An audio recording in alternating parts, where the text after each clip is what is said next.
gracia, Señor, me alcanzó. A un alma perdida salvó. Fui ciego, hoy puedo ver. Hace 8 días terminamos nuestra serie de sermones expositivos sobre el Sermón del Monte. Con nostalgia tenemos que decirle adiós al Sermón del Monte para entrar en otros asuntos de la Escritura. Entonces les invito a que busquemos la carta del apóstol Pablo a los Efesios. Carta del apóstol Pablo a los Efesios. Y vamos a leer los versículos, capítulo 1, versículos 1 al 14. Carta a los Efesios, capítulo 1, versículos 1 al 14. Cuando lo tengan, pueden decir amén. Amén. Pablo, apóstol de Jesucristo, por la voluntad de Dios, a los santos y fieles en Cristo Jesús que están en Éfeso. Gracia y paz a vosotros, de Dios nuestro Padre y del Señor Jesucristo. Bendito sea el Dios y Padre de nuestro Señor Jesucristo, que nos bendijo con toda bendición espiritual en los lugares celestiales en Cristo, según nos escogió en Él antes de la fundación del mundo, para que fuésemos santos y sin mancha delante de Él.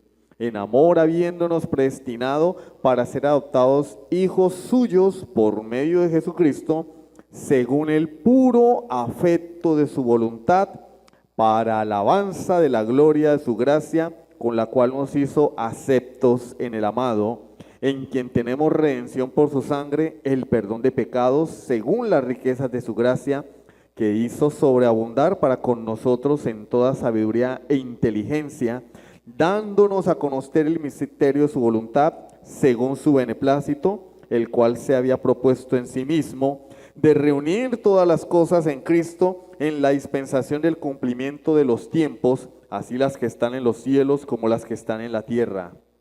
En Él asimismo tuvimos herencia, habiendo sido predestinados conforme al propósito del que hace todas las cosas, según el designio de su voluntad, a fin de que seamos para alabanza de su gloria, nosotros los que primeramente esperábamos en Cristo. En Él también vosotros, habiendo oído la palabra de verdad, el evangelio de vuestra salvación, y habiendo creído en Él, fuisteis sellados con el Espíritu Santo de la promesa, que es las arras de nuestra herencia, hasta la redención de la posesión adquirida, para alabanza de su gloria. Amén. Vamos a orar. Bendito Dios, te suplicamos en esta mañana que hables a nuestras vidas, nos des sabiduría, entendimiento, disposición para escuchar tu palabra, para aceptarla y también la determinación para vivirla. Dios mío, te necesitamos. Trae arrepentimiento y fe a los corazones impenitentes y santifica tu pueblo, Señor. Llévanos cada día a apartarnos más del pecado y a vivir en santidad para la gloria de tu nombre. Te lo suplicamos en el nombre de Jesucristo. Amén. Entonces vamos a empezar a estudiar Efesios. Sí, una carta eclesiológica. De antemano les digo, como siempre, a muchos no les va a gustar lo que se va a enseñar aquí, porque esto es la palabra de Dios y tenemos muchas cucarachas en la cabeza en cuanto a lo que la iglesia es. Y Efesios nos va a decir lo que la iglesia es, lo que debe ser la iglesia. Pero no vamos a empezar hoy con Efesios. Vamos a comenzar con una transición del Sermón del Monte a los Efesios. De la montaña al cuerpo de Cristo. Porque cuando Jesús subió al monte y le enseñó a sus discípulos, Él no estaba dándonos consejos morales. Y como vimos en la predicación pasada, no era para que solo nos admiráramos de su doctrina. ¡Wow! ¡Qué doctrina la de Jesús! No. Él estaba proclamando la constitución del reino. El Sermón del Monte no es lo que debe hacer una persona para ser creyente, es lo que el creyente debe ser en virtud de su unión con Cristo. En virtud de su nuevo nacimiento, el Sermón del Monte nos describe lo que el creyente debe ser. Nos dice las leyes del reino de los cielos, las leyes del reino de Dios y de su Hijo Jesucristo. Nos manda a vivir como ciudadanos de ese reino invisible, pero es un reino real. ¿Cómo viven los ciudadanos del reino de los cielos? Lo encontramos en el Sermón del Monte. Pero décadas después el apóstol Pablo escribe una carta a los Efesios. Muchos manuscritos se han encontrado sin destinatario, sino como con una rayita. Algunos dicen que la carta a los Efesios es una carta para toda la iglesia. Pablo le escribe a los Efesios no desde una montaña, sino desde la prisión. Y no para enseñarnos una nueva ética, sino para revelar un misterio. La iglesia es el cuerpo de Cristo. Efesios 1:23, la plenitud de aquel que lo llena todo en todo. En otras palabras, la iglesia no solamente predica el reino, la iglesia no solamente conoce la constitución del reino, sino que la iglesia encarna, vive el reino de Dios, y de eso es lo que nos habla Efesios. Cómo vivir ese reino descrito por Jesucristo en el Sermón del Monte. Cómo encarnar el reino de Cristo aquí en la tierra. Por un lado, el Sermón del Monte describe cómo debe vivir un ciudadano del reino, pero Efesios nos muestra cómo ese ciudadano se integra en una comunidad celestial que manifiesta el reino de Dios en la tierra. El Sermón del Monte puede tratar con el creyente de manera particular cómo debe ser su vida, cuáles son los mandamientos, qué es lo que Dios demanda de él, cómo debe ser su relación con Dios, su vida devocional. ¿Cuál debe ser su prioridad en este mundo? ¿Dios o las riquezas? ¿Cómo rechazar a los falsos maestros? Pero la carta a los Efesios nos habla de que tú no eres un creyente solitario. No hay lobos solitarios en el pueblo de Dios. No los hay. Efesios nos llama a vivir la ley de Dios, la constitución del reino en el marco de una comunidad de fe. Por eso le llama el cuerpo de Cristo. Por eso utiliza figuras como una casa, un edificio, un fundamento que es Cristo y los apóstoles, ladrillos que somos tú y yo, porque tú no eres un creyente solitario. Los creyentes solitarios no son creyentes, porque Dios llamó a un pueblo, y de eso es lo que nos habla la carta a los Efesios. Así que el reino no quedó en el monte, el reino se organiza, descendió, se edifica, se arma y se manifiesta en la iglesia. El carácter del reino de Dios se convierte en la cultura comunitaria, en una contracultura opuesta al mundo y opuesta a la iglesia moderna. La iglesia moderna que promueve la competencia dentro de ella misma. Yo vengo de una congregación donde la iglesia estaba dividida, unos tenían una camisa de un color, otros de otra, y entre los diferentes grupos competíamos. ¿Quién es el que más diezmos recoge? El que más gente bautiza, el que más gente convierte, como si no tuviera el poder para convertir personas. No, le ganamos al Espíritu Santo, pero bueno, se divide al cuerpo de Cristo. No, Efesios nos llama a la unidad, a la unidad. Y vamos a aprender cómo vivir en unidad. En Efesios, la ética se convierte en misión, la oración se convierte en intercesión y la obediencia se convierte en el fundamento de la iglesia. A través de Efesios vas a aprender que la oración no es para que tú obtengas de Dios, vas a aprender que la oración es para que Dios sobre y auxilie a tus hermanos, porque eres parte de un pueblo. El título de la predicación de hoy es del monte al cuerpo de Cristo. Y utilizamos como base Efesios capítulo 1, versículos 1 al 14, pero no lo vamos a estudiar hoy, solamente quería establecer la base de lo que vamos a comenzar a estudiar de aquí en adelante. Vamos a estudiar Efesios de forma expositiva. Pastor, pero ya lo hicimos hace algunos años cuando estábamos en el garaje de la casa. Sí, y se nos olvidó.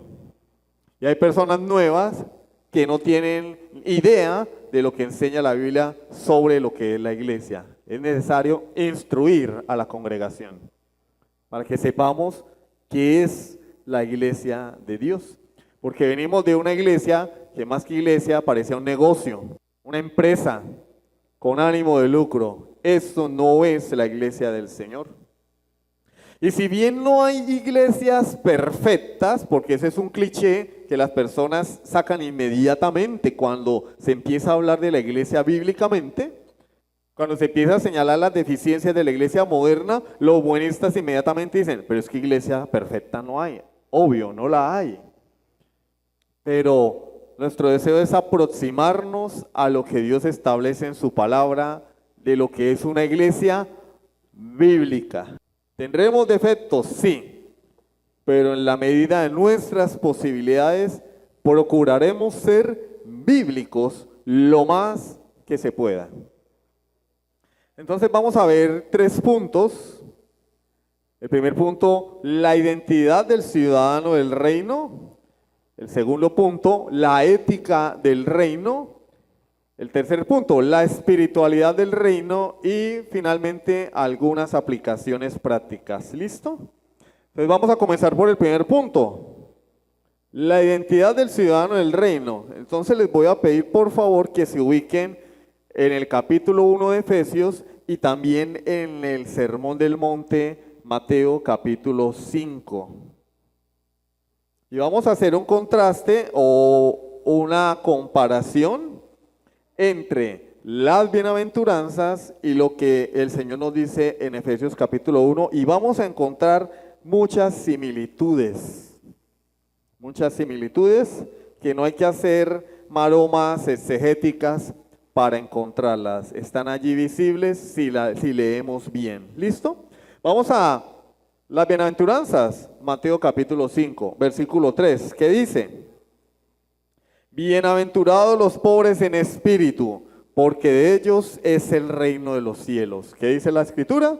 Que aquel que percibe su miseria espiritual es bienaventurado, porque heredará el reino de los cielos, la vida eterna. Pero por otra parte, Efesios capítulo 1, versículo 3 nos da una bendición espiritual.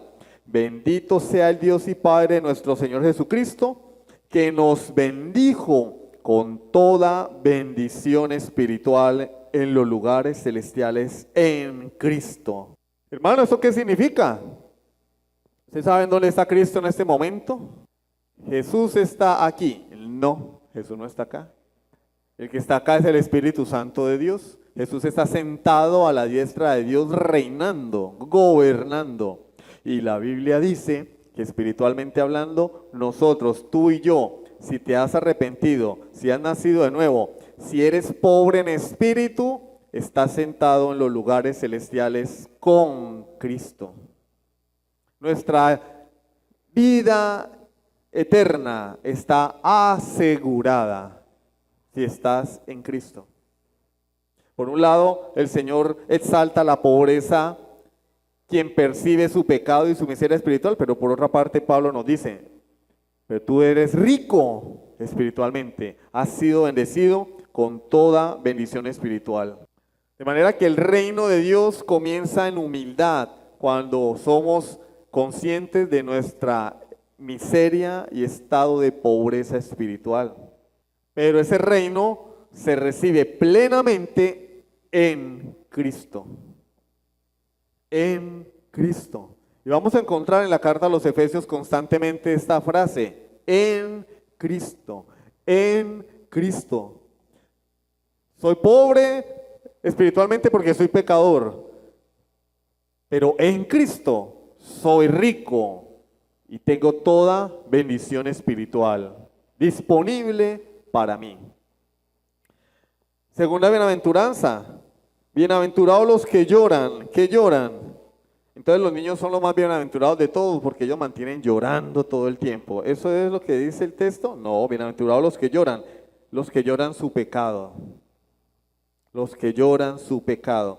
Pero resulta que a la vecina se le muere el abuelo y yo voy al velorio y le digo, y ella está llorando y le digo, vecina, la Biblia dice, bienaventurados los que lloran, y le doy 3 palmadas en la espalda. En serio, pero eso es lo que hace la gente. Toma la Biblia como un libro de citas para cada situación. Estoy jugando un partido de fútbol y mi compañero está cansado y entonces yo le digo, diga el débil, fuerte soy. Estamos alzando un bulto entre 2 y el otro se está quedando con el bulto ahí, está que lo suelte. Yo le digo, todo lo puedes en Cristo que te fortalece. Pensamos que la Biblia es un libro de citas para cada situación en particular. No, los textos de la Biblia tienen un contexto. Y el contexto aquí es lo que el cristiano es y debería ser. Empezando por ser pobre en espíritu, ser consciente de su pobreza espiritual. Llorar, está hablando de cosas espirituales. ¿Llorar qué? Su pecado. Los que lloran porque ellos recibirán consolación. Pero si vamos a Efesios capítulo 1, versículo 7, tenemos allí, en quien tenemos redención por su sangre, el perdón de su pecado, de pecados, perdón, según las riquezas de su gracia. ¿Qué tenemos en Cristo? Redención por la sangre de Cristo. Yo lloro mi pecado, me siento pecador, el infierno clama por mi alma, pero yo vengo a Cristo, tengo redención por su sangre. Y eso trae consuelo a mi vida. El perdón de pecados trae consuelo al alma penitente, a aquel que se arrepiente. Hay creyentes que viven aburridos y enojados como si Cristo nunca les hubiera perdonado sus pecados. El quebrantamiento por el pecado encuentra consuelo en la obra redentora de Cristo. ¿Te duele tu pecado? ¿Te duele tu pecado? Bueno, Cristo te perdona. Y eso debería traer consuelo a tu alma. Tercera bienaventuranza, versículo Mateo 5:5.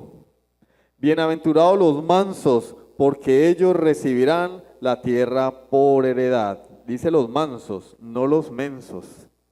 Los mansos. Pero vamos a Efesios, versículo 5, Efesios 1:5, y nos dice la palabra de Dios. En amor, habiéndonos predestinado para ser adoptados hijos suyos por medio de Jesucristo, según el puro afecto de su voluntad. Aquel que ha sido perdonado por Cristo entiende que el perdón es por gracia. Que el perdón es por gracia. ¿Qué significa gracia? Hermano Javier, ¿qué significa gracia? ¿Que hay que pagar? No lo merecemos. Gratuitamente, porque por gracia sois salvos por medio de la fe, y esto no de vosotros, pues es don, regalo de Dios. El que entiende, el que ha sido perdonado entiende que no merecía el perdón. ¿Por qué nos perdona Dios entonces si no lo merecemos? No porque yo soy bueno, entonces no necesitas el perdón de Dios. Si tú eres bueno, entonces tu salvación es por obras, no por gracia. Gracia, no lo mereces. Y Pablo nos responde, porque es según el puro afecto de su voluntad, porque Dios quiso perdonarte. Y el creyente entiende eso. Sabe que no merece nada y por eso es manso. Por eso no defiende su causa.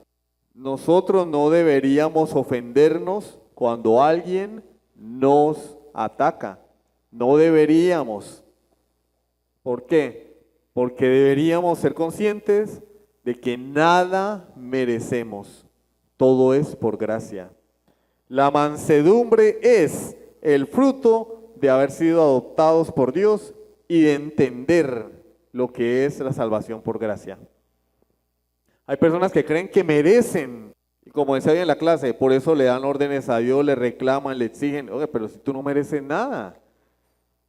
Romanos 6:23, ¿qué dice? Porque la paga, ¿qué es paga? Paga es algo que me dan porque yo me lo gané, ¿cierto? Eso es paga. Ahora, según la Biblia, lo que tú mereces, lo que tú te has ganado, ¿qué es? Porque la paga del pecado es la muerte. ¿Qué es lo que tú mereces? No todos creen merecer. Bueno, algunos creen que merecen ir al cielo directamente, ¿no? Tal vez cuando los atropelle un carro, no van a caer tendidos, sino que van a flotar hacia el cielo. Perdón. Digo yo, ni siquiera los van a tener que enterrar. Los atropelló el carro, o hagamos el ensayo. Un día de esto nos aventamos por un abismo, a ver si flotamos con Superman y nos vamos a las moradas eternas. La paga del pecado es la muerte. Lo que tú mereces, lo que está diciendo el texto, es la muerte. Mas la dádiva, ¿qué es una dádiva? Regalo. Regalo. Por gracia. ¿Qué es un regalo? Hoy está la moda de exigir. Cumpleaños la mujer y empieza, yo quiero esto. Eso no es un regalo, es una exigencia. Un regalo es algo que uno da voluntariamente de pura gracia. Te lo doy porque quiero. Y la Biblia dice que el regalo de Dios, la dádiva de Dios es vida eterna. Es un regalo, es un don, es de gracia en Cristo Jesús. ¿Qué es lo que merecemos tú y yo? Condenación eterna. ¿Qué es lo que Dios nos regala? Nos concede vida eterna. Tú no la mereces. ¿Cómo que no? Yo soy bueno. Entonces, ¿a qué vino Cristo? ¿A qué vino Cristo si tú eres bueno? Perdió el tiempo en la cruz Cristo, muriendo por gente buena. Es que la Biblia lo dice claro. Los sanos no necesitan médicos. Yo he venido a llamar, ¿qué? Yo no vine a llamar justos, gente que se cree buena. Yo vine a llamar pecadores al arrepentimiento. Tú eres un pecador, estás en el lugar adecuado. Eres un pecador arrepentido, estás en el lugar adecuado. A eso vino Cristo, a salvar pecadores. Pablo lo entendía, él decía, yo soy el primero de los pecadores. Yo soy el primero de los pecadores. Alce la mano alguien superior a Pablo acá. ¿Alguien aquí más grande que el apóstol Pablo? ¿Más santo? ¿Más piadoso? No. Bueno, el santo apóstol Pablo dijo, yo soy el mayor de los pecadores. Pero la iglesia moderna hoy enseña que somos lo más lindo, que merecemos las bendiciones de Dios, que merecemos todo lo mejor, éxito. Es por gracia, es por gracia. La mansedumbre es fruto de entender que si somos hijos de Dios, es porque Él nos adoptó. Es lo que dice Pablo en el versículo 5. Siguiente, bienaventuranzas. Bienaventurados los que tienen hambre y sed de justicia. Versículo 6, Mateo 5, 6. Pero en Efesios 1, 4, la palabra de Dios nos dice, según nos escogió en Él antes de la fundación del mundo. ¿Qué dice Jesús? Bienaventurados los que tienen hambre y sed de justicia. ¿Ustedes tienen hambre y sed? Yo les aseguro que sí. De alguno debe tener por ahí sed. ¿Tienen caletada una botella con agua? Jesús utiliza la figura de la sed y del hambre. ¿Son qué? ¿Qué es comer y consumir líquido? Son necesidades básicas. Comprar un teléfono es una necesidad, pero de segundo o tercer orden. Comprar un carro, una moto, son necesidades de tercer, cuarto orden. Tener una casa es una necesidad de segundo orden porque podemos pagar alquiler, ¿cierto? O vivir debajo de un puente. Pero las necesidades básicas del ser humano son comida y bebida. Un ser humano no puede vivir mucho tiempo sin agua. Muere. No puede vivir mucho tiempo sin comer. Y el Señor dice, si tú tienes hambre, no del alimento sólido, sino de justicia, si tú tienes sed, no de alimento sólido, sino de justicia, eres bienaventurado. Tú tienes hambre y sed de vivir en santidad para Dios, de hacer lo que es justo delante de Dios. Entonces venimos a el versículo 4 de Efesios 1, y Pablo nos dice, según nos escogió en él antes de la fundación del mundo, para los que dicen que Dios no escoge a sus elegidos, sus hijos, ¿no? Dios no escoge. Yo me salvo por mi libre albedrío, yo soy el que escojo a Dios. Como si se tratara de un reinado de belleza, ¿no? En los reinados de belleza eligen a la Miss Universo, Miss Colombia, la reina del ajo, la de la yuca, la del estropajo, la reina de todo lo que es de la panela. Nosotros escogemos a Dios, pero la Biblia dice lo contrario. Él nos escogió antes de la fundación del mundo. ¿Cómo nos escogió? En Cristo, porque somos santos y sin mancha. ¿Eso dice el texto? No, para. Él no nos escogió porque hubiera algo bueno en nosotros, nos escogió para. Yo te elegí para hacerte santo y sin mancha delante de mí. Tú no eres santo, tú eres corrupto, tú eres pecador, pero yo te elegí para convertir esa inmundicia, convertirte en un hombre santo y sin mancha para mí. Bienaventurados los que tienen hambre y sed de vivir en santidad, hambre y sed de justicia. El deseo de santidad entonces se satisface, encuentra su cumplimiento en la santidad otorgada por Dios cuando nos salva después de habernos elegido. Dios no te salvó para que vivas como te venga en gana, para que encuentres tu propósito en la vida, para que seas exitoso y alcances todos tus sueños y metas. Eso es un evangelio falso y antropocéntrico, es decir, centrado en el hombre y sus necesidades. No, Dios te salvó ¿para qué? Para que seas santo y sin mancha delante de Él, para que vivas en santidad. Cristiano que no vive en santidad no es cristiano. No, pero ¿qué tiene de malo ver pornografía de vez en cuando? La ves con frecuencia, es una caída circunstancial, porque no quiere decir que el creyente no peque. El Señor condena la práctica del pecado, primera carta de Juan, el que practica el pecado es del diablo. Pero si lo practicas, entonces no eres del reino, no has nacido de nuevo, no eres hijo de Dios, Dios no te ha adoptado. Y así con cualquier tipo de pecado. Se te salió la piedra en un partido de fútbol, tu esposa te está peleando en casa, tu suegra te está visitando con mucha frecuencia, la situación económica está difícil, viene la guerra, y estás estresado y en el partido de fútbol salió ese estrés. Pecaste. Hijitos, estas cosas os escribo para que no pequéis, mas si alguno hubiere pecado, abogado tenemos para con el Padre, a Jesucristo el justo. Dios te perdona si vienes arrepentido. Ahora, si el pan de cada día es que tú vivas lleno de ira, lleno de enojo, peleando y discutiendo, entonces tú no has nacido de nuevo. Porque practicas el pecado y el deseo de Dios es que vivamos en santidad. Que luchemos contra el pecado y no que estemos todo el tiempo en el suelo vencidos por el pecado. Siguiente bienaventuranza, versículo 7, Mateo 5:7. Bienaventurados los misericordiosos, porque ellos alcanzarán misericordia. Y venimos a la carta a los Efesios y en el versículo 6 encontramos, para alabanza de la gloria de su gracia, con la cual nos hizo aceptos en el amado. Dios nos dio su misericordia al perdonar nuestros pecados, al enviar a su Hijo a morir por nosotros. Y la misericordia fluye de ese hecho, de que así como yo fui aceptado por Dios en Cristo, yo también tengo misericordia a las demás personas. ¿Por qué el creyente es misericordioso? Porque ha recibido misericordia.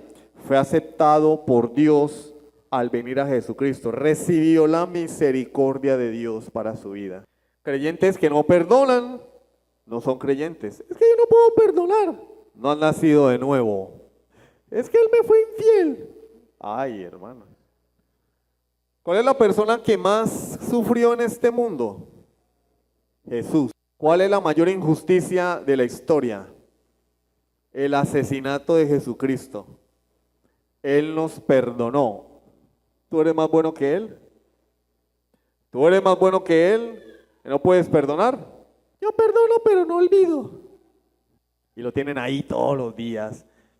El marido no puede repetir los calzoncillos porque entonces la mujer le dice, si ves sinvergüenza, así como cuando me puso los cachos. ¿Y qué tienen que ver los calzoncillos con los cachos? Nada, no necesita un pretexto para recordarle que le fue infiel. Toda la vida se lo va a tener ahí. Pero viene de la iglesia, aleluya, aleluya, aleluya, aleluya. No conoce la misericordia de Dios, porque el que ha recibido perdón, ahora puede perdonar.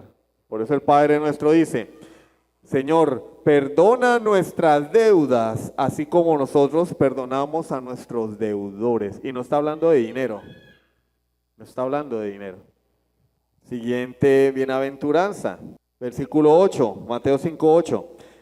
Bienaventurados los de limpio corazón, porque ellos verán a Dios. Y venimos a Efesios 1:4 y el Señor nos dice, según nos escogió en Él antes de la fundación del mundo, para que fuésemos, ¿qué? Santos y sin mancha delante de Él. ¿Para qué te escogió Dios? ¿Para que tengas el corazón lleno de pecado, lleno de maldad? ¿Dios es promotor del pecado? No, Dios es promotor de la santidad y de un corazón donde no hay maldad, donde no debe haber maldad. Nos escogió para ser santos y sin mancha. Tú eres de las personas que todo el tiempo está pensando mal, maquinando, pensando mal de los demás, siempre. Sí, hay que ser prudentes y si una persona está dando evidencias de que anda mal, uno debe decir, bueno, no me da buena espina esta persona porque veo en ella esto y esto. Pero la Biblia dice, no juzguéis según las apariencias, sino juzgad con justo juicio.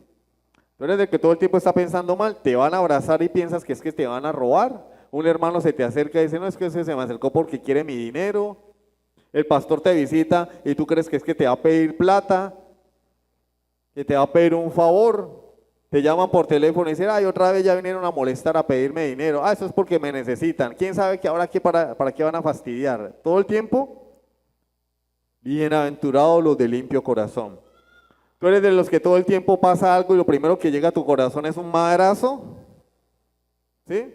Te hacen algo malo y por dentro estás recordándole a la mamá al otro. Te dicen algo y lo primero que viene a tu corazón es el doble sentido todo el tiempo. Todo el tiempo. Escuchas la palabra chorizo e inmediatamente piensas en algo que no tienes que pensar porque tu corazón está lleno de maldad. No, bienaventurados los de limpio corazón, porque Dios nos llamó para que seamos santos y sin mancha delante de Él. De manera que la pureza del corazón es un reflejo de la elección eterna en Cristo, es una consecuencia. Dios te eligió, ¿sabías que Dios te eligió desde antes de la fundación del mundo para hacerte su hijo? Pero también para que en tu corazón sea puro, para que te saques toda esa maldad, esos pensamientos perversos, ese doble sentido todo el tiempo y vivas en santidad delante de Dios. Siguiente bienaventuranza, versículo 9, Mateo 5:9. Bienaventurados los pacificadores, porque ellos serán llamados hijos de Dios. ¿Quiénes son los pacificadores? Aquellos que desean la paz. Pero la paz en primer lugar con nuestra pregunta. ¿Cuál es el peor enemigo del hombre? ¿Quién es? Dios es el peor enemigo del hombre. Hermano, se está diciendo una blasfemia, herejía. El peor enemigo del hombre es el diablo. No, la Biblia dice, el peor enemigo del hombre es Dios. ¿Por qué? Por causa del pecado que hay en nosotros. Romanos 5:1, justificados pues por la fe, tenemos paz para con Dios, por medio de nuestro Señor Jesucristo. El libro de Habacuc dice, Señor, tú eres demasiado limpio de ojos para ver el pecado. No hay hombre que me vea y viva, dice el Señor. Señor, muéstrame tu gloria, le dijo Moisés a Dios en el libro de Éxodo, capítulo 32. Y el Señor le dice, no me puedes ver porque vas a morir. Cuando Isaías ve la gloria de Dios en su visión, en Isaías 6, cuando ve una visión, él no vio a Dios, fue una visión. Exclamó, ¡ay de mí, maldito soy yo! ¿De qué nos libra Jesucristo, hermanos? ¿Del diablo? Sí, pero en primer lugar, ¿de quién? De la ira de Dios. Juan 3:36, el que cree en el Hijo tiene vida eterna, pero el que rehúsa creer en el Hijo no verá la vida, sino que la ira de Dios está sobre él. En primer lugar, el pacificador desea restaurar la paz con Dios. El pacificador es aquel que le comparte a Cristo a sus semejantes porque desea que ellos estén en paz con Dios. Pero también el pacificador desea la paz entre hermanos, en medio de la iglesia. El pacificador no es el que le viene, Armandito, ¿sí sabe lo que está diciendo John Mann de usted? Pero yo se lo digo porque lo estimo, ¿no? Usted supiera lo que John Mann, eso no es ser pacificador. Eso es ser chismoso, murmurador, hijo de Satanás. Está haciendo la obra de Satanás. Pacificador es, pastor, mire que fulano de tal no me saludó y ya lleva 3 domingos sin saludarme. Eso es que debe ser que tiene algo contra mí, le voy a pegar su paradón. Y pacificador es, hermano, ¿ya oraste? ¿Te has preguntado qué le está pasando a Juanito? ¿Por qué no te saluda? ¿Te has preguntado si tiene problemas? ¿Si la suegra lo está visitando mucho? ¿Si lo despidieron del trabajo? Si tiene problemas familiares, si está enfermo, ¿te has preguntado eso? No saques conclusiones a la ligera. Ora, vamos a orar. Eso es ser pacificador. Oh, hágale, vaya, dígale, cántele la tabla, no se deje, que es que usted, uno es manso pero no menso. Eso no es ser pacificador. Bienaventurados los que siempre procuran la paz del hermano. Hermano, ¿por qué no estás tomando la cena del Señor? Porque tengo un pleito con el hermano Edwin. Eso sí, no se deje. Cántele la tabla, no. Bueno, vamos a llamar al hermano Edwin. Eso hay que arreglarlo. Hay que arreglarlo. Que somos hermanos. Eso es ser pacificador. Eso es ser pacificador. Pacificador no es, ¿y qué le hizo el hermano Edwin? No, usted diga que el hermano Edwin no me dio la cola que días. Entonces, eso, bueno, llámeme lo que le voy a meter su paradón. Eso no es ser pacificador. ¿No te dio la cola? Bueno, vamos a hablar con él. ¿Por qué no te dio la cola? Tal vez la suspensión de la camioneta está mala, no tenía gasolina, ¿sí? Porque si se queda sin gasolina, tú lo vas a empujar al carro, ¿no? Bueno, vamos a hablar con él. Ten paciencia. Eso es ser pacificador. Y la Biblia dice, bienaventurados. Efesios 1:3 dice, bendito sea el Dios y Padre de nuestro Señor Jesucristo, que nos bendijo con toda bendición espiritual en los lugares celestiales en Cristo. Hay otras traducciones como la Nueva Traducción Viviente que dice, en virtud de nuestra unión con Cristo. En Cristo podemos interpretarlo como nuestra unión, unidos en Cristo. Versículo 11, Efesios 1:11. En él asimismo tuvimos herencia, habiendo sido predestinados conforme al propósito del que hace todas las cosas según el designio de su voluntad. Pero ¿cómo comienza el versículo? En él, en Cristo tuvimos herencia. Otras traducciones dicen, unidos a Cristo, unidos a Cristo. La paz del reino de Dios se vive en virtud de nuestra unidad con Cristo, pero también en virtud de nuestra unidad con el cuerpo de Cristo. Pero ¿cómo vamos a vivir en paz si yo a la hermana Consuelo y digo, no, pues la hermana Consuelo como es una señora mayor, a mí no me interesa relacionarme con ella. Yo me quiero relacionar con gente de mi edad. ¿Qué es lo que hacían en la otra congregación? Culto de jóvenes. Y culto de jóvenes, puros chinos. ¿A qué se reunían? Bueno, yo estuve ahí, a mí no me lo contaron, yo trabajé ahí. Recocha, habían unos que metían a los baños a tomar aguardiente. Sobre todo los hijos de los pastores, ¿no? Eran lo más sinvergüenza, lo más calavera. No les gustaba la predicación. Otra vez predicación. Ay, no, ¿y qué tiene de malo? Venimos a escuchar la palabra de Dios. Pero es que somos jóvenes. ¿Cómo así? Entonces los jóvenes son tarados. No tienen cerebro para oír la palabra de Dios. ¿Son retrasados o qué? Es que somos jóvenes. Nosotros necesitamos entretenimiento. Entonces había un grupo aparte de la congregación. División en la iglesia, eso es promover la división. Porque entonces el joven tiene su rosquita de amigos, que son otros jóvenes iguales que él. Y cuando la muchacha se les ofrece, su novia incrédula, porque también el noviazgo evangelístico, la muchacha se le ofrece, ¿cierto? Le pregunta a su amigo joven, que no sabe ni dónde está parado, no tiene idea de la vida, ¿qué hago? Y el man, hágale, y así la gana para Cristo. Bueno, en la Biblia no existen reuniones de jóvenes. En la iglesia a lo largo de la historia nunca existieron las reuniones de jóvenes. Joven, ¿tú quieres ser hombre? ¿Quieres ser un varón de Dios? Necesitas relacionarte con hombres, con varones de Dios, no con culicagados. Mujer, joven, jovencita, ¿quieres ser una mujer de Dios? Necesitas relacionarte con mujeres de verdad, no con tus compinches adolescentes que no saben ni dónde están paradas, hombre. Que su único propósito en la vida es grabarse en TikTok. Ese es el único propósito en la vida de la juventud hoy, agarrar un teléfono y grabarse. Que todos quieren ser estrellas. Todo el mundo quiere ser estrella hoy. ¿Quieres ser mujer? Bueno, la Biblia dice en la carta a Timoteo, las mujeres ancianas, maduras en la fe, enséñenle a las jovencitas. Pero nosotros hacemos las cosas al revés. Después vienen las chinas todas embarazadas. Ay, ¿qué pasó? Pero si en el retiro todos estábamos adorando. Sí, mientras uno estaban adorando, los otros estaban por allá en el monte haciendo otra cosa. Ay, pero ¿por qué 3 embarazos en el altar? ¿Qué altar, hombre? Eso es de palo, de cemento. Esto no es ningún altar, esto es un púlpito. 3 embarazos en el altar. Ay, ¿por qué? ¿Quieres ser hombre? Acércate a un hombre de verdad. ¿Quieres ser mujer? Acércate a una mujer de verdad para que aprendas lo que es ser mujer o para que aprendas lo que es ser hombre de verdad. Debe haber unidad en el cuerpo de Cristo. El hombre, tienes 15 años, ese señor de 60 años es tan hermano tuyo como tu amiguito del grupo juvenil o del grupo X o del grupo Y, es hermano tuyo.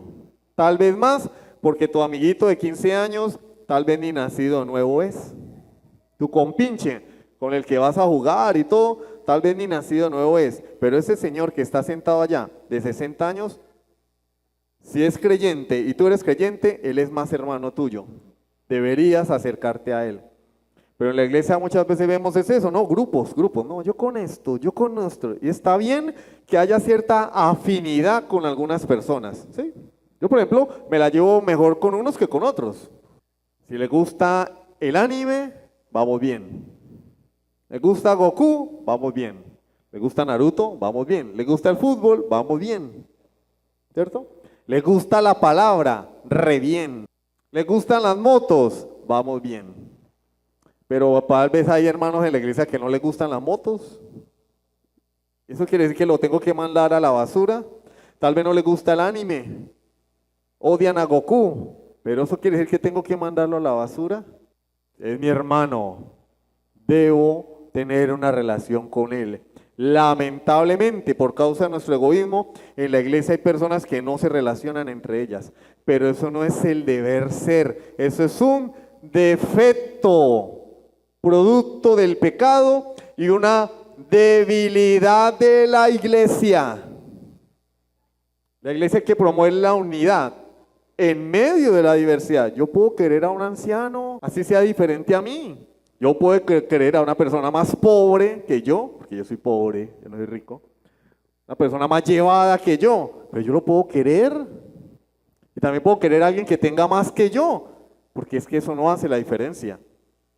Hay algo que nos une, y es Cristo. Pero nosotros mismos ponemos barreras. Vamos a comer hamburguesa. Bueno, la hamburguesa vale 30, porque algunos no comen hamburguesa. Yo como de 5.000, las de 5.500. 2 por 5.500 al frente de mi casa. 2 por 5.500, yo me la como. Me como el perro de 2.000 que venden allí en el liceo. El señor saca unos perros de 2.500, vea, son buenos allí. Sacan la noche, vive aquí al frente diagonal, saca su carrito toda la noche, perro de 2.500 y yo me lo como. Hay personas que no, personas que quieren que no vaya y gaste 30.000 en la hamburguesa, pero si el otro no los tiene, hermano, el otro no tiene los 30.000. Yo no me bajo de mi pedestal, que suba él al mío. Si no se puede subir, ábrase el parche. ¿Quién lo manda vaciado? ¿Quién lo manda a ser pobre? Estas cosas no deben suceder en la iglesia. Amar no es fácil, amar no es fácil, amar requiere un sacrificio.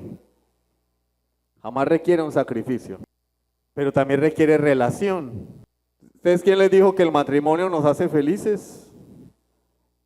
Todos los días uno tiene que entregar, ceder para que la relación siga sólida y funcione. Los casados me darán la razón. Muchas veces uno tiene que decir no a lo que uno quiere para que la otra persona esté tranquila y viceversa. Pero cuando en el matrimonio es lo que no, es que lo que yo diga, mi gusto, y anulo al otro y el otro se convierte en un cero a la izquierda, esa relación está destinada al fracaso. Dentro de unos años, divorcio, o vea, o cachos. Te van a decir siervo, pero no porque le sirves a Dios, sino por los cachotes que te van a salir. El amor requiere renuncia, entrega, sacrificio, pero no doloroso, porque uno lo hace por amor. Uno lo hace por amor y uno se goza de saber que está haciendo algo o dejando de hacer algo por el bien de la persona amada. ¿Por qué en la iglesia no hacemos eso? Yo quiero en la noche salir a comer a Jardín Plaza, pero hay un hermano de la iglesia que no lo visita, ni los zancudos lo visitan, hermano, ni los moscos. Y por allá se sientan un rincón, ni el nombre me lo sé. Hermano, le digo porque no sé ni cómo se llama. ¿Por qué no voy y lo visito? No, pero es que el domingo es el día de salir en familia, me dijo alguien. No, yo no puedo porque el domingo es el día de salir en familia. No, el domingo es el día del Señor, hermano. ¿Por qué no te entra en la mononeurona que tenés? El domingo es el día del Señor.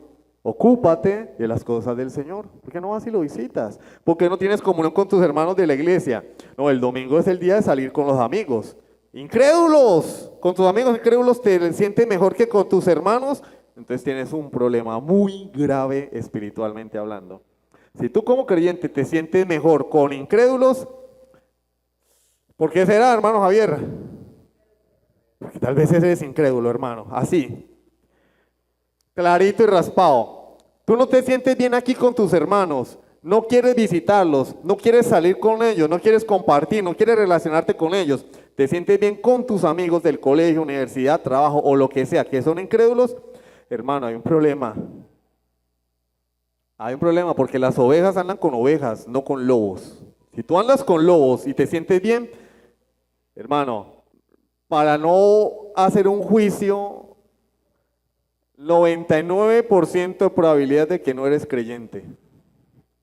Porque los hijos de Dios andan con el pueblo de Dios, hermano.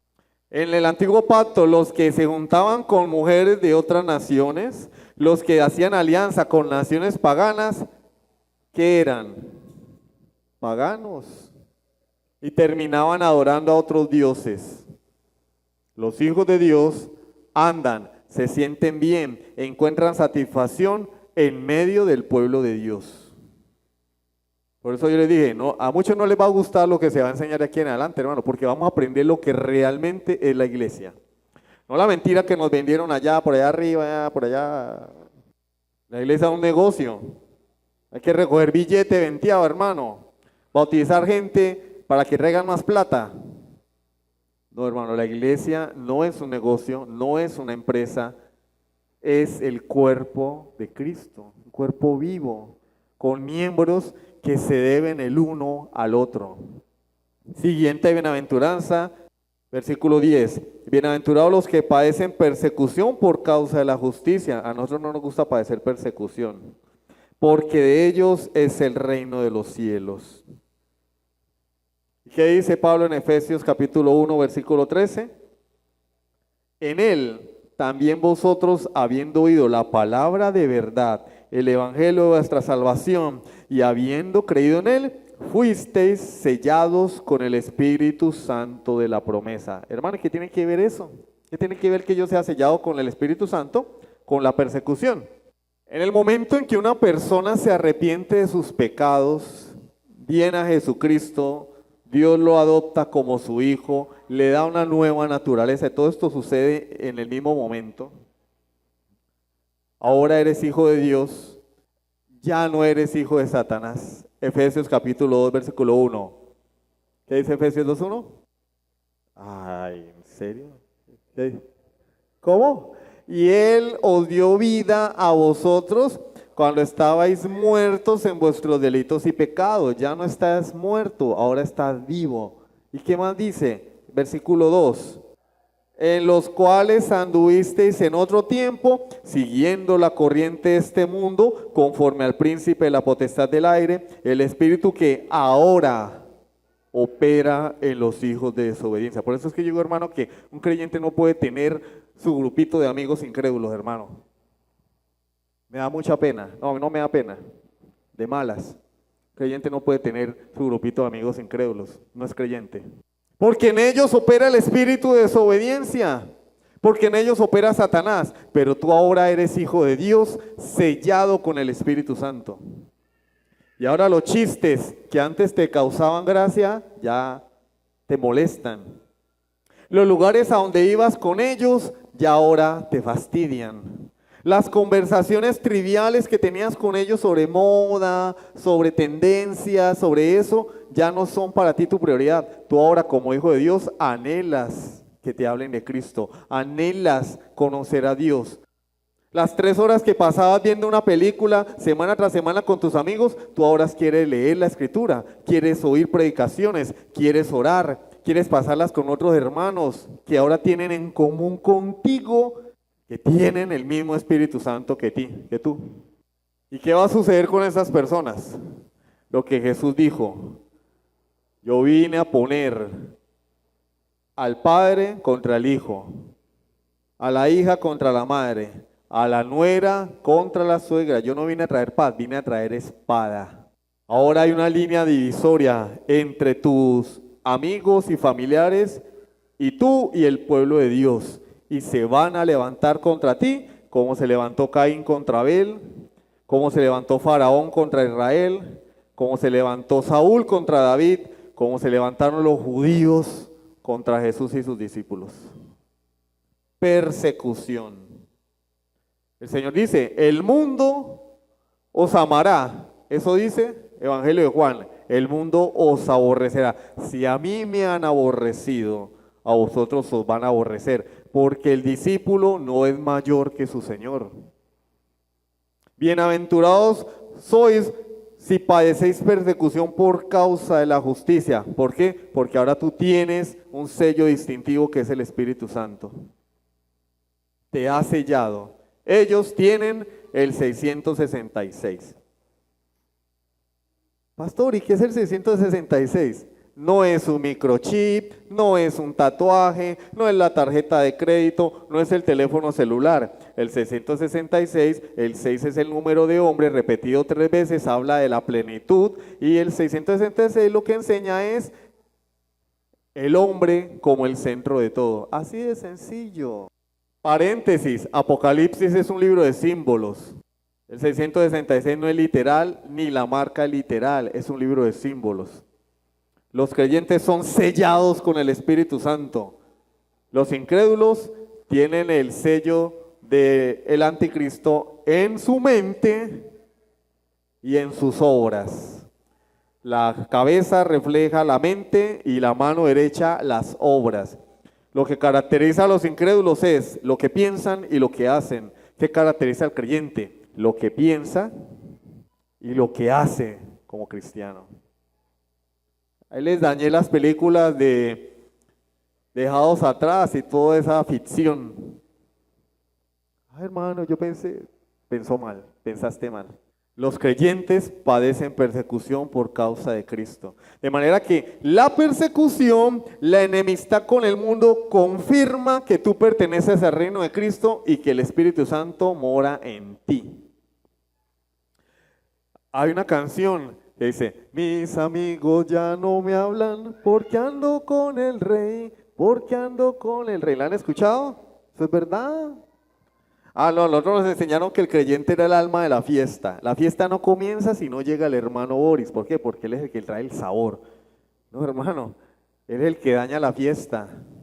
Tú eres cristiano, eres el que daña la fiesta, porque llegó el que solamente mantiene hablando de Dios, mantiene hablando de la iglesia, mantiene hablando de santidad, el que dice vamos a orar. A mí me causa, yo por lo general yo voy a una reunión y yo no digo vamos a orar por el cumpleañero, yo no, porque se supone que somos creyentes, ¿no? Pero cuando nadie dice eso, yo me voy como con una preocupación, ¿no? Me invitan a un cumpleaños, al pastor, no, porque yo puedo ser lo que sea, hermano, pero soy el pastor de la iglesia, ¿cierto? O sea, tal vez no llene las expectativas de mucho. Vamos, invitemos al pastor a la reunión y cumpleaños, la torta, tal, se acabó, chao. Yo digo, bueno, yo pensé que estábamos entre creyentes, ¿no? ¿Cierto? ¿O no? ¿O no? Yo pensé que estábamos entre creyentes, ¿no? Ni una oración, nada, nadie me dijo, pastor, ore por el cumpleañero. Nada, o sea, ¿dónde está Cristo? ¿Quién sabe? ¿Dónde estará Jesús? ¿Por qué no se oró?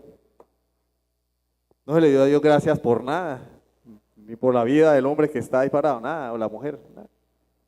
Es preocupante, ¿cierto?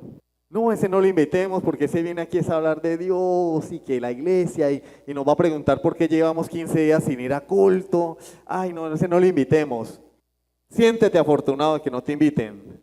Eso es señal de que Dios está en tu corazón a través de su Espíritu Santo. Tú eres el que daña las fiestas. Eso es señal de que Dios está en ti. El Espíritu Santo es tu sello, porque el mundo te aborrece. Aplicación del primer punto, porque eran 3. Eran tiempo pasado. Vamos a concluir aquí. Aplicación.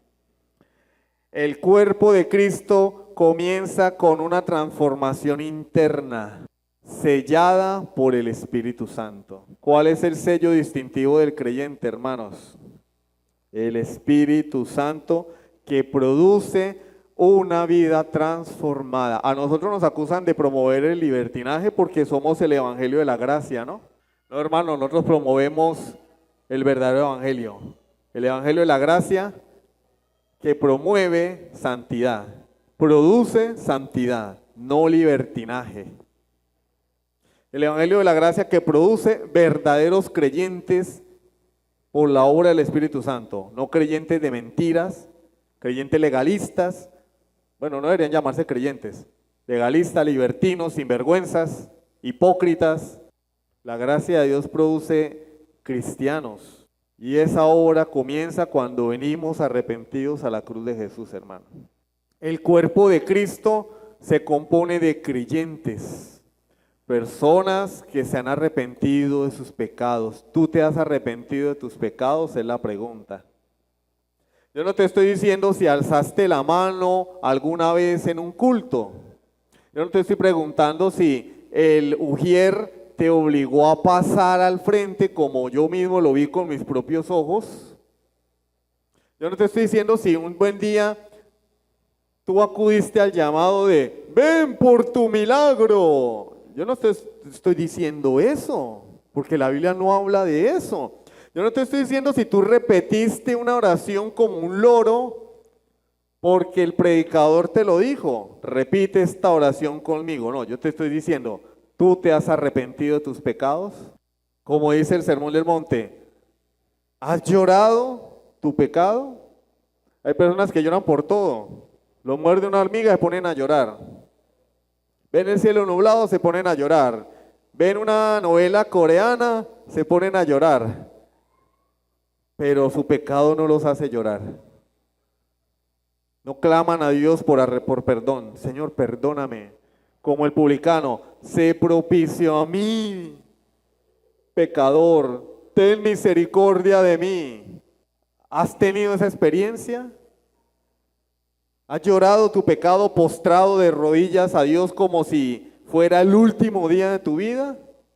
Como si el infierno estuviera detrás de ti, como si las llamas del infierno estuvieran quemando tus pies. ¿Lo has hecho? ¿Has venido a la cruz suplicando el perdón del eterno Hijo de Dios? ¿Eres consciente de que el único que puede salvarte de la ira de Dios es Jesucristo? Y has venido a ampararte en Él, creyendo que lo que Él dice es verdad.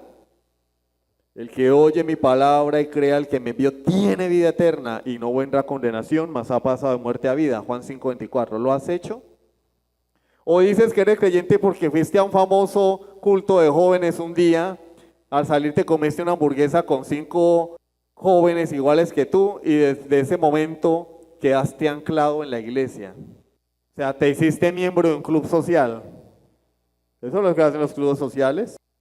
Pero no sabe lo que es arrepentirse, no sabe lo que es el dolor por el pecado, no sabe lo que es el arrepentimiento, no sabe lo que es suplicar perdón ante Dios. No sabes qué es lo que hizo Cristo en la cruz del Calvario. Y estás viviendo una religión, una costumbre, un hábito. El reino de Dios, la iglesia, se compone de creyentes redimidos por Cristo, rescatados del infierno por Jesucristo. Y yo te lo pregunto otra vez, ¿esa es tu experiencia? ¿O dejaste de calentar el banco en la iglesia católico romana y lo que hiciste fue traer tu trasero y lo pusiste en una silla rimas aquí en este local?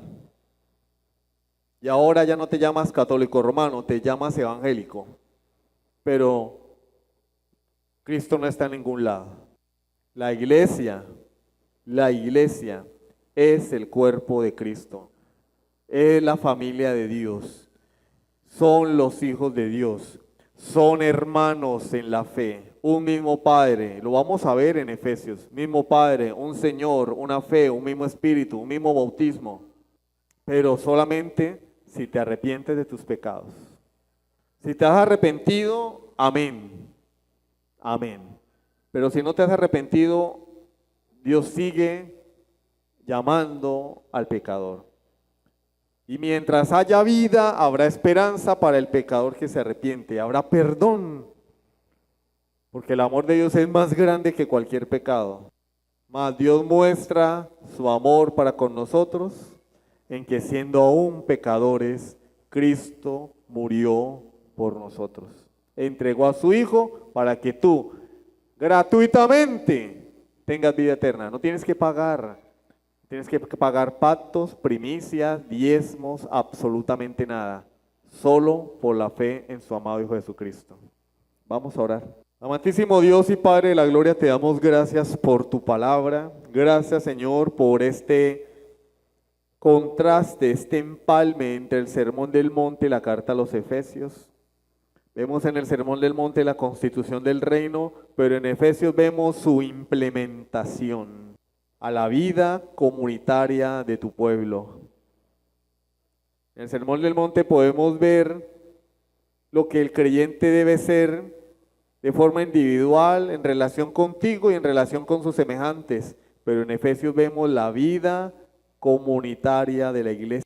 Nos llamas a través de Efesios a ser parte de tu pueblo, a vivir en realidad como lo que somos, miembros de un cuerpo, dispuestos a servir los unos a los otros. Padre, ayúdanos a dejar a un lado toda concepción errónea y a volcarnos a tu palabra y a vivir en obediencia a ella, Señor. Reconocer nuestra identidad en Cristo y actuar en consecuencia como parte de un pueblo llamado a la salvación. Padre, alabado sea tu nombre. Si hay alguien aquí que no se ha arrepentido, te suplico, Dios, que le des arrepentimiento y fe para que sea salvo.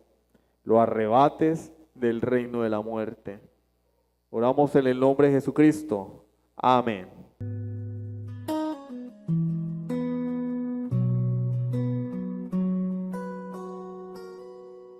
Tu gracia, Señor, me alcanzó. A un alma perdida salvó. Fui ciego, hoy puedo ver.